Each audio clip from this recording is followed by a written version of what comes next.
नमस्कार. यापूर्वी आपण टेंजंट आणि सेकंड याबद्दल माहिती बघितली, सर्कलचे इंट्रोडक्शन केलं. त्यानंतर आता आपल्याला टेंजंट ड्रॉ करायचे आहेत. जर बिंदू वर्तुळावर असेल, वर्तुळाच्या सर्कम्फरन्सवरती असेल, वर्तुळाच्या आतमध्ये असेल आणि वर्तुळाच्या बाहेरच्या भागात असेल. पाहूया आपल्याला त्या ठिकाणी टेंजंट्स किती काढता येत आहेत, काही ठिकाणी काढता येत आहेत का, तर येत नाहीत का, हेही पाहायचं आहे. पॉइंट ऑन द सर्कल, बिंदू वर्तुळावर आहे. आपण यापूर्वी पाहिलं की एका बिंदूतून आपण किती रेषा काढू शकतो. तर infinite numbers are drawn from a point, one point. एका बिंदूतून आपण असंख्य रेषा काढू शकतो, हेही आपण पाहिले. परंतु या ठिकाणी ह्या बिंदूतून स्पर्शिका काढायची आपल्याला. Tangent is a drawn. मग टेंजंटची डेफिनेशन आहे, one and only one point is common to both circle and line. रेषा आणि वर्तुळ या दोघांमध्ये एक आणि एकच बिंदू समान असतो. मग हे वर्तुळ आहे आणि वर्तुळाला या बिंदूतून एक, ह्या सर्कम्फरन्स वरील बिंदूतून आपल्याला स्पर्शिका काढायची आहे. तर मग या वर्तुळाचा हा एकच बिंदू आणि या रेषेवरील एकच बिंदू एक हा दोघांमध्ये कॉमन असेल तरच त्याला आपण स्पर्शिका म्हणणार आहे. म्हणजे एका वर्तुळावरील एका बिंदूतून आपण एकच स्पर्शिका काढू शकतो. One and only one tangent is A draw from a point circumference of the circle. म्हणजे परिघावरील एका बिंदूतून आपण एकच स्पर्शिका काढू शकतो. पहिला क्लिअर झाला. त्यानंतर दुसरा घटक आपल्याला सांगितलाय, point interior of the circle. वर्तुळाच्या आतमध्ये जर आपण बिंदू घेतला, point C is any point is interior of the circle, then how many tangents are drawn? किती स्पर्शिका काढू शकतो? and is it possible to draw a tangent from point inside the circle? वर्तुळाच्या आतमध्ये बिंदू असेल तर ते शक्य आहे का, काढू शकतो का? इथं आहे. मग आपली डेफिनेशनच सांगते टेंजंटची, तर वर्तुळ आणि वर्तुळाचा परिघ आणि रेषा यांच्यामध्ये एकच बिंदू समान पाहिजे. मग हा जो बिंदू आहे तो वर्तुळावर तर नाहीच, वर्तुळाच्या आतमध्ये आहे. मग इथं जर आपण रेषा काढल्या तर त्या रेषा या वर्तुळाच्या छेदिका असणार आहेत, पण स्पर्शिका असणार नाहीत. कारण point C does not lie on the circle. Point C does not lie on the circle but inside the, they are inside the circle. तो वर्तुळाच्या आतमध्ये असणार आहे. Therefore then draw a lines, that lines are called a intersecting lines. त्या रेषांना आपण छेदन रेषा असं आपण म्हणू. That intersecting lines are called a secant, त्यांना आपण छेदिका असं म्हणतो. But that secants are not a tangent because point inside the circle. Interior मध्ये असेल तर आपण do not draw a tangent, do not draw any one tangent on the point inside the circle. Point exterior of the circle, वर्तुळाच्या बाहेरच्या बाजूला जर आपण एखादा बिंदू घेतला, suppose point D is a point outside the circle, वर्तुळाच्या बाहेरच्या भागात बिंदू असेल, then how many tangents are draw on that point. तर किती स्पर्शिका आपण त्याच्यातून काढू शकतो. जर इथून आपण छेदिका काढल्या, रेषा काढल्या, infinite numbers are draw from point D. D बिंदूतून असंख्य आपण रेषा काढू शकतोय. आपल्या याच्या अगोदर ॲक्झिम्स, गृहीतक पण आहेत, स्टेटमेंट्स पण आहेत.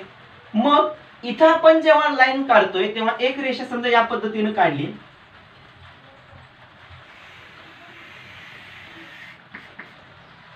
जी या डी बिंदूतून पण जाते. अजून एक स्पर्शिका आपण काढायची आहे, रेषा.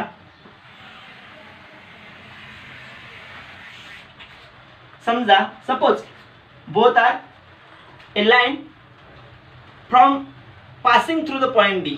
डी बिंदूतून गेलेले आहेत. Suppose point B and A are two points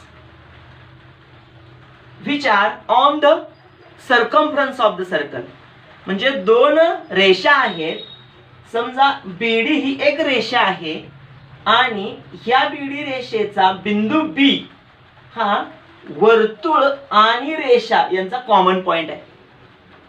therefore satisfy the definition of tangent. इथं स्पर्शिकेची व्याख्या प्रूव्ह झाली. इथं बघा point A is a only one point are common to both circle and line AD. देअरफॉर या ठिकाणी सुद्धा आपण स्पर्शिकेची व्याख्या सिद्ध होते. म्हणजे BD आणि AD अशा आपण दोन रेषा या ठिकाणी स्पर्शिका काढू शकतो. आणि दुसऱ्या रेषा आपण जर काढल्या तर त्या काय होणार आहेत, सेकंड छेदिका होणार आहेत.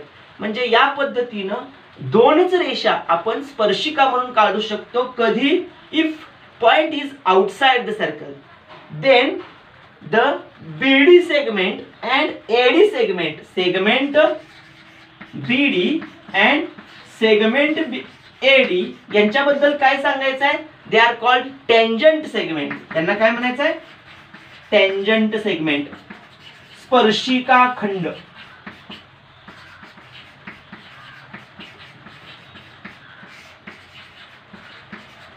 म्हणजे सेगमेंट BD आणि सेगमेंट AD हे दोन त्या रेषेवरील रेषाखंड आहेत. म्हणून त्या AD आणि BD या दोन रेषाखंडांना आपण स्पर्शिका खंड म्हणायचं, tangent segments. And they are equal in measures, ते समान मापाचे असतात. हे आपण याच्या नंतरच्या याच्या पुढच्या थेरम मध्ये बघणार आहोत. ते थेरमचं नाव काय, tangent segment theorem. Tangent segment theorem, स्पर्शिका खंडाचं प्रमेय. काय आहे स्पर्शिका खंडाचं प्रमेय, कशा पद्धतीने आपल्याला ते स्पर्शिका खंड एकरूप करायचे बघूया या थेरम मध्ये. टेंजंट सेगमेंट थेरम स्टेटमेंट पाहूया काय सांगितलेलं या थेरम मध्ये आपल्याला. Tangent segment drawn from an external point, स्पर्शिका खंड काढलेले आहेत बाह्य बिंदूतून टू ए सर्कल, वर्तुळाच्या बाह्य बिंदूतून वर्तुळाला काढलेले स्पर्शिका खंड आर कॉन्ग्रुएंट, एकरूप असतात. वर्तुळ ए केंद्र असणार, स्पर्शिका PD आणि स्पर्शिका QD अशा दोन स्पर्शिका आहेत ज्या एकमेकींना वर्तुळाच्या बाहेरच्या डी भागातील बिंदूमध्ये, म्हणजे वर्तुळाच्या बाह्य भागामधील D बिंदूमध्ये एकमेकींना छेदत आहेत.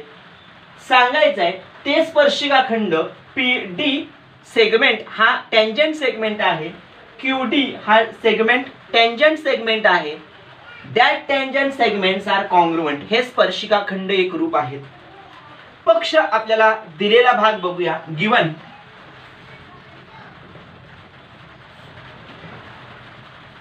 Circle with center OA,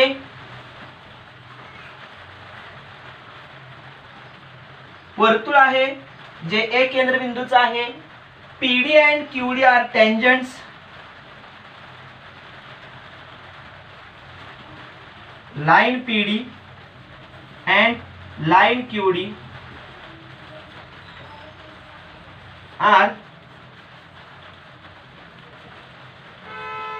tangents at point P and Q intersect each other at point D. एका A केंद्रबिंदू असणाऱ्या वर्तुळाच्या PD आणि QD ह्या स्पर्शिका ज्या P आणि Q मध्ये स्पर्श होत आहेत, intersect each other at point D, एकमेकींना D मध्ये छेदत आहेत. पक्ष झाला साध्य.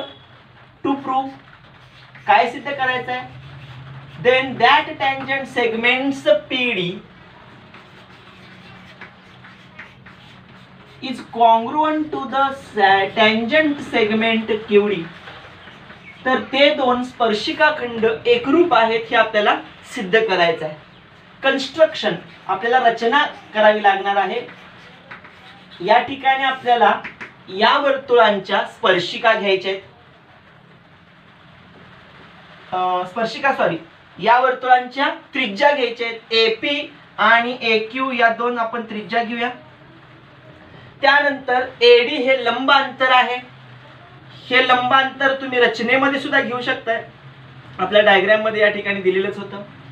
या ठिकाणी आपल्याला स्टेटमेंटमध्ये तसं सांगितलं नसल्यामुळं एडी ही सुद्धा आपण स्पर्शिका रचना आपण करून घेऊया. Draw A segment AP, draw A segment AQ and draw A segment AD. Draw segment AP, AQ and AD. 3 रेषाखंड आपण ड्रॉ केले. का ड्रॉ केले, कशासाठी काढले, या ठिकाणी 2 त्रिकोण तयार होत आहेत आणि हे 2 त्रिकोण, एक त्रिज्या आहे यामध्ये एक बाजू आणि दुसरी बाजू ही स्पर्शिकेचा स्पर्शिका खंड आहे आणि त्रिज्या आणि स्पर्शिका एकमेकींना लंब असतात, perpendicular to each other. Radius is perpendicular to the tangent because tangent theorem. इथं बघा, radius tangent segment, tangent, radius is perpendicular to the tangent at the point of contact. स्पर्श बिंदू मध्ये. प्रूफ कडे जाऊया आपण. प्रूफ मध्ये 2 त्रिकोण दिलेले आहेत, त्यामध्ये इन अगोदर असं म्हणूया, segment AP is perpendicular to the tangent. इथं सेगमेंटच्या ऐवजी रेडियस हा शब्द सुद्धा वापरू शकतो. Radius AP is perpendicular to the tangent PD and radius AQ is perpendicular to the tangent QD. ह्या दोघांना आपण लंब आहेत. कशावरून, बिकॉज, कारण सांगायचं आहे, टँजंट थेरम.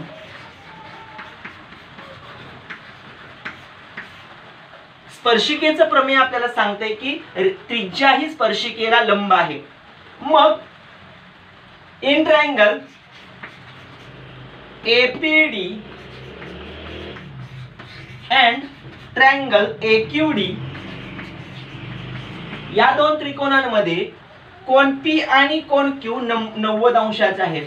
कोण APD is congruent to the angle AQD. का, इच 90 डिग्री, प्रत्येकी 90 अंशाचा आहे फ्रॉम 1 वरून. या ठिकाणी आपण सांगितले प्रूफ मध्ये की त्रिज्या स्पर्शिकेला लंब आहे, त्यामुळं 2 कोण काटकोन झाले. हा काटकोन झाला, हा पण काटकोन झाला. Opposite side of right angle is a hypotenuse. काटकोनाच्या समोरची बाजू ही कर्ण असते. Segment AD is congruent to the segment AD because it is the common side. मग या ठिकाणी सेगमेंट AD ही कॉमन साइड सुद्धा आहे, आणखीन त्या त्रिकोणाचा कर्णही आहे. मग या ठिकाणी म्हणायचं, hypotenuse AD is congruent to the hypotenuse AD because it is a common side. सामायिक बाजू असल्यामुळं, समान बाजू दोन्ही त्रिकोणाच्या असल्यामुळे ती समान झाली. आणखीन एकच वर्तुळ आहे आणि त्या एकाच वर्तुळात AP आणि AQ ह्या एकाच वर्तुळाच्या 2 त्रिज्या आहेत. एकाच वर्तुळातील सर्व त्रिज्या समान मापाच्या असतात. हे आपण स्टेटमेंट प्रकरणाच्या सुरुवातीला इंट्रोडक्शन मध्ये तुम्हाला सांगितलंही होतं. म्हणजेच या ठिकाणी AP आणि AQ ह्या दोन्ही त्रिज्या समान मापाच्या झाल्या. देअरफॉर सेगमेंट AP, सेगमेंट म्हणू शकताय किंवा साइड ही म्हणू शकताय. कॉन्ग्रुएंट सेगमेंट और साइड AQ बिकॉज, कारण सांगायचं आहे, रेडियस ऑफ सेम सर्कल, एकाच वर्तुळाच्या त्रिज्या समान मापाच्या असतात. मग या 2 त्रिकोणांमध्ये 2 कर्ण एकमेकांशी एकरूप आहेत. त्याच 2 त्रिकोणांच्या 2 संगत बाजू एकरूप आहेत. कर्ण भुजा कसोटी, हायपोटेनस साइड टेस्ट या ठिकाणी लागू होते आणि हे 2 त्रिकोण एकमेकांशी एकरूप होतात. Therefore triangle APD is congruent to the triangle AQD by using hypotenuse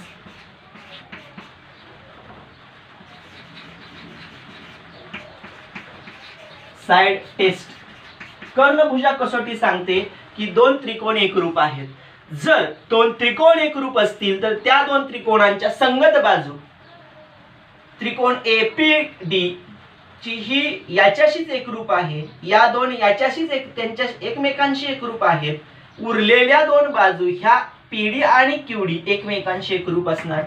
therefore side और segment PD is congruent to the side or segment QD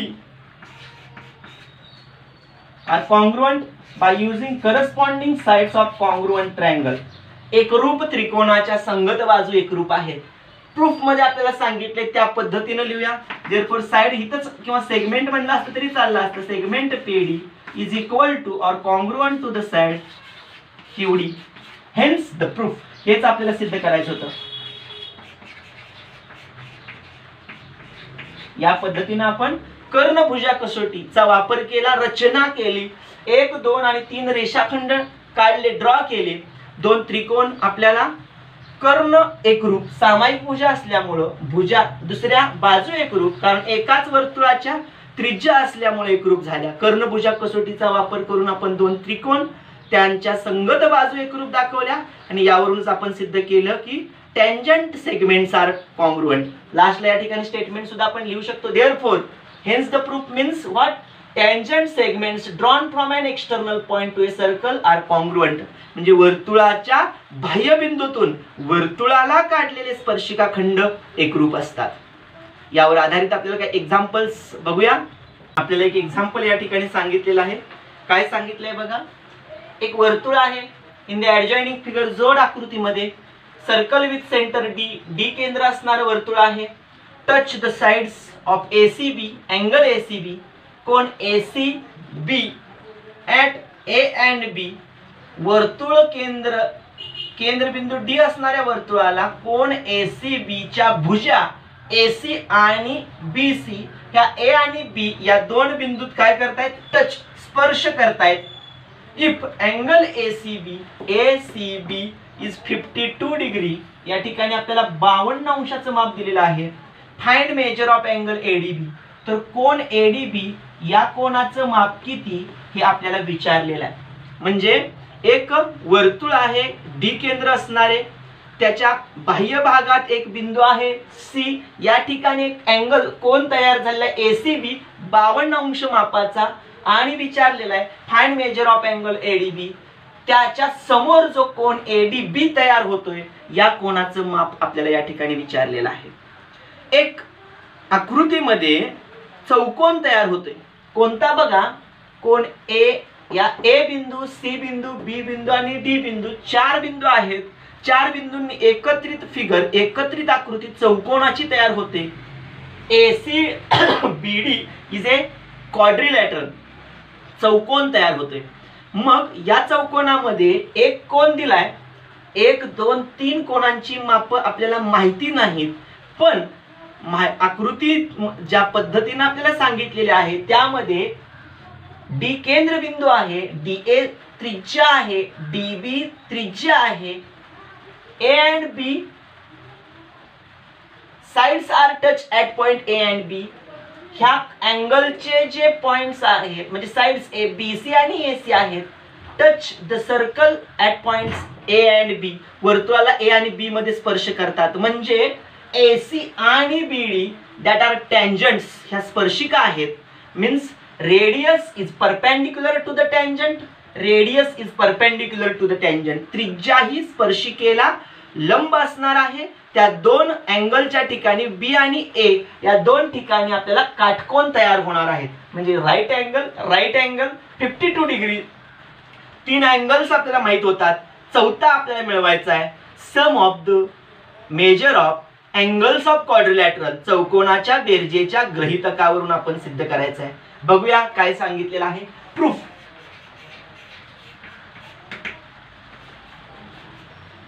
चौकोन ABCD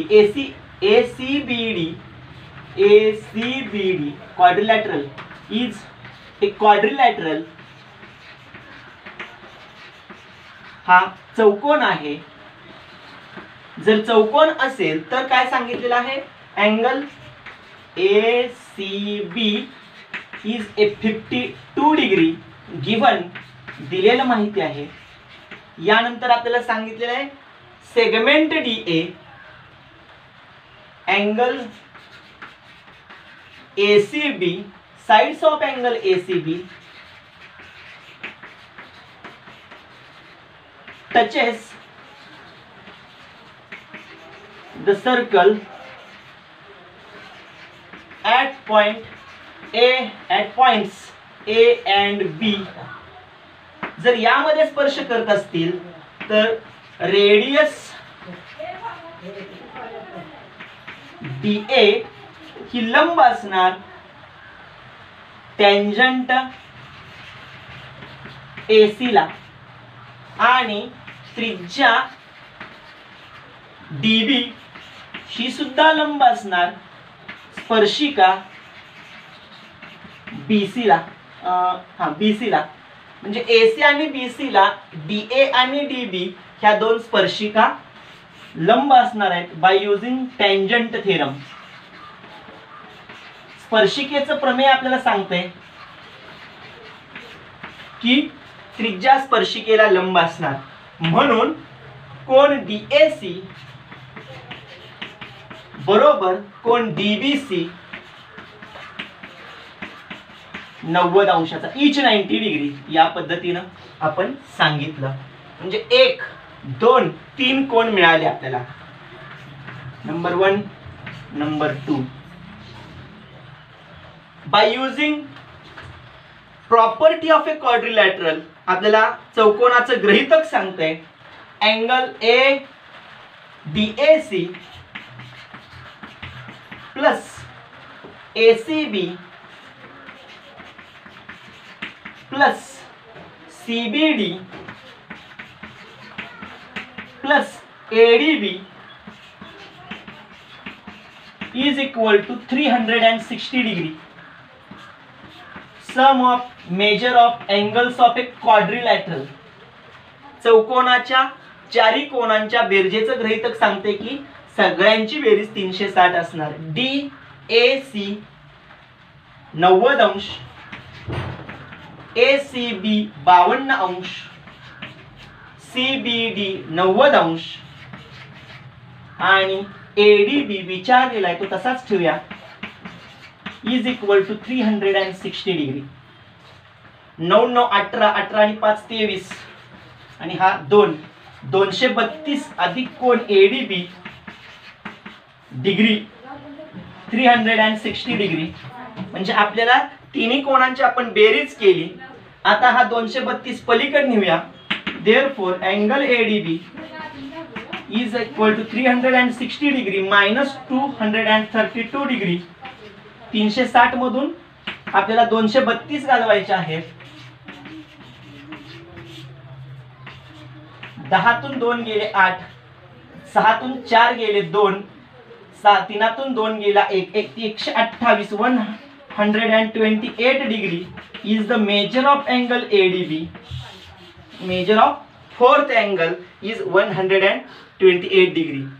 या पद्धतीने आपल्याला आकृती दिलेली आहे ऍडजॉइनिंग फिगर आणि एक वर्तुळाच्या बाहेरील बिंदू जवळ जो अँगल तयार होते कोन तयार होतोय त्याच्या समोर सेंट्रल जवळ जो अँगल तयार होते सेंट्रल अँगल त्याचं मेजरमेंट आपल्याला फाइंड आउट करायचं होतं.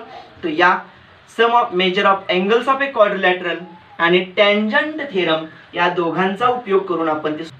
Example number 2. Point O is the center of a circle. O हे केंद्रबिंदू आहे. Line A and line B are parallel टँजंट्स.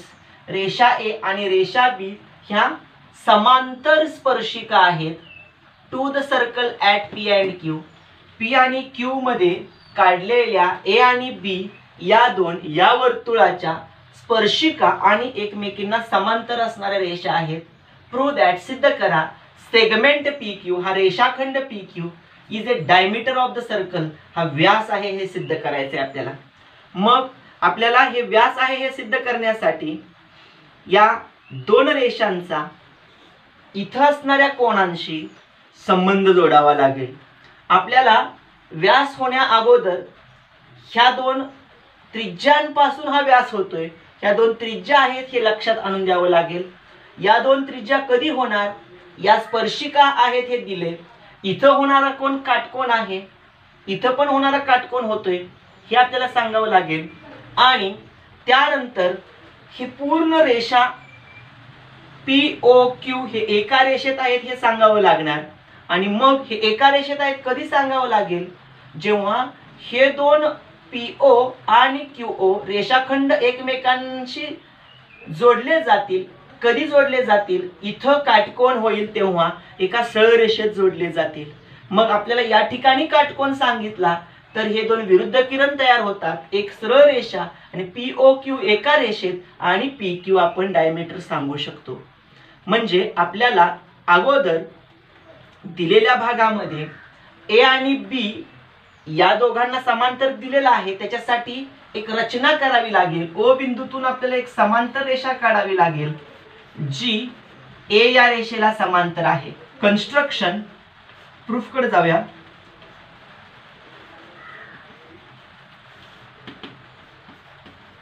Draw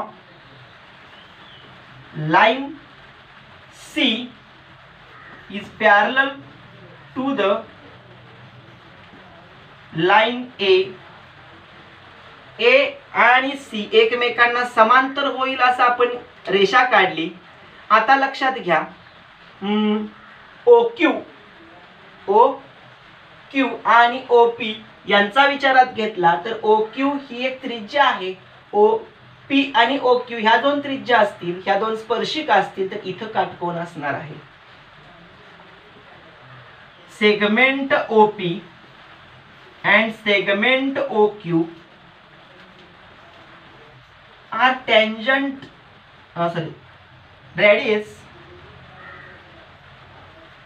radii of same circle. Therefore angle OPT घेऊया या ठिकाणी.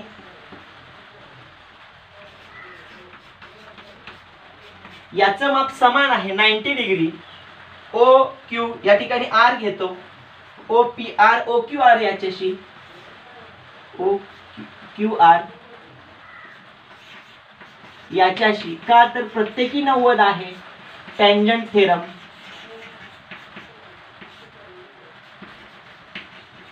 स्पर्शिका आपल्याला प्रमेय सांगते की हे दोन एकमेकांशी 90 अंशाच्या मापाचे आहेत. मग P90 Q90 आपल्याला दिलेला आहे. A हा C ला समांतर पण दिलेला आहे. तर कन्स्ट्रक्शन वरून मग P आणि O यांचं माप समान असणार इंटेरियर अँगल टेस्ट नुसार. इंटेरियर अँगल टेस्ट नुसार. देअरफॉर अँगल POC घेऊया. इथं एक बिंदू S दिलेला, S पण घेऊया. POS is equal to 90 degree. कारण लिहायचं इंटेरियर अँगल टेस्ट, अंतर कोनाचं प्रमेय. मग अंतर कोनाचं प्रमेय आपल्याला सांगते की POS 90 अंशाचा, याला नंबर 1 देऊया. हा 90 अंशाचा झाला. A parallel C, line A parallel line C आपल्याला कन्स्ट्रक्शन मध्ये दिलेला आहे. रचना सांगते. त्यानंतर A पॅरलल B गिवन पक्ष सांगते.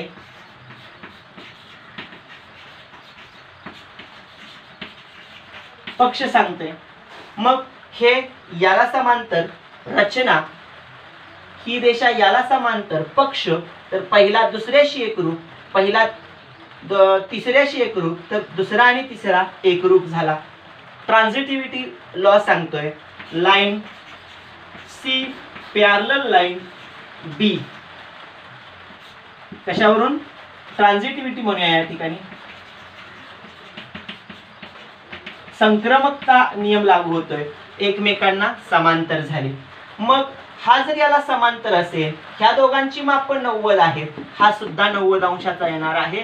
कारण काय? इंटेरियर अँगल टेस्ट सांगते की 90 sum of the angles are 180, sum of the angles are 180. Therefore angle SOQ SOQ, that angle is a 90 degree. Same interior angle test. आंतरकोन कसोटी सांगते की हा 90. आपल्याला एक नंबर सांगितलाय की या ठिकाणी आपल्याला SPOS 90 मिळालेला आहे. 2 नंबर सांगतोय SOQ 90 मिळालेला आहे. Sum of angle POS plus sum of angle SOQ is equal to 180 degree because 90 plus 90 180. मग या दोघांची बेरीज एक असेल 180 येत असेल तर कारण इथे लिहूया फ्रॉम 1 and 2. जर या दोघांची बेरीज 180 आली तर हे दोन रेषीय जोडीतील कोन झाले, अपोजिट रेज असणार आहेत. Therefore ray OP and ray OQ are opposite rays because sum of these angles are 180 degree. They are in a linear pair. रेषीय जोडीमध्ये येते means rays are opposite. OP and OQ are opposite rays. मग या दोघं जण opposite rays असतील तर PO and Q are in a same line, one line. Therefore P-O-Q betweenness property आपल्याला सांगते की तिन्ही एका रेषेत असणार आहेत. असं म्हणू points P, O and Q are linear points, रेषीय बिंदू आहेत. Therefore segment PQ is a diameter. मग जर एका रेषेत असतील तर PQ ही आपण छेदिक डायमीटर व्यास आहे असं आपण म्हणू शकतोय. Some examples are seen in a daily working. Which examples? Motorcycle runs on a road in rainy seasons, water splashing from its wheel.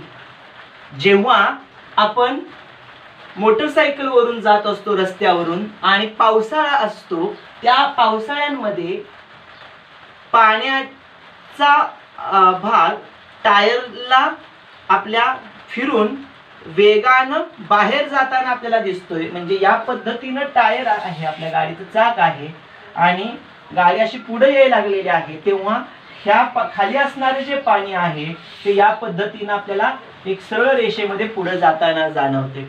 म्हणजे स्प्लॅशिंग होते, शिडकाव होते, सरळ पाठीमागे आपल्याला जाणवते. दुसरं एक उदाहरण आपण बघितले, splinters escaping from a splintering wheel in Diwali fireworks. Splinters भुईचक्र आपण त्याला म्हणतो. स्प्लिंटरिंग व्हील्स भुईचक्र. Splinters escaping from a splintering wheel, त्या भुईचक्रांमध्ये त्या ठिणग्या आपण म्हणू त्या इतक्या वेगानं फिरत असताना स्पीडनं पुढे जाताना दिसतात. ते सुद्धा याच पद्धतीनं चाकाला लागलेल्या पाण्याच्या शिंतोडे जसे जात आहेत अगदी त्या पद्धतीनं त्या वेगातून ठिणग्या जाताना दिसत आहेत. शार्पनिंग एक नाईफ, जेव्हा आपण चाकूला सुरीला धार देतोय त्यावेळी सुद्धा याच पद्धतीनं त्या चाकाला जेव्हा सुरी किंवा चाकू आपण धार लावतोय त्यावेळेला स्पीडनं या बाजूनं चाक फिरतय तर या पुढच्या दिशेनं सरळ अशाच पद्धतीनं आपल्याला ठिणग्या पुढे जाताना दिसत आहेत. ही सगळी उदाहरणं कशाची आहेत तर टेंजंट स्पर्शिकेची आहेत. आपल्याला लक्षात येते ती वर्तुळ आहेत आणि फिरत्या वर्तुळावरून निघणाऱ्या ठिणग्या ह्या स्पर्शिका आहेत. त्याच पद्धतीनं रस्त्यावरून चालणारे गाडी वाहन आणि त्याच्या स्पीडनं पाठीमागं तशाच पद्धतीनं उडणारे शिंतोड्या शिडकाव हे टेंजंटचीच उदाहरणं आहेत, स्पर्शिकेची उदाहरणं आहेत. अशी सर्वसामान्य आपल्या जीवनामध्ये स्पर्शिकेवर आधारित आपण उदाहरणं पाहू शकतोय. याच भागावर आधारित आपल्याला प्रॅक्टिस सेट 3.1 सोडवायचं आहे. साधारण 4 उदाहरणं आहेत, 4 प्रश्न आहेत यामध्ये. ती सोडवूया. काय अडचण आली तर त्याच्यावर चर्चा करूया. तोपर्यंत धन्यवाद.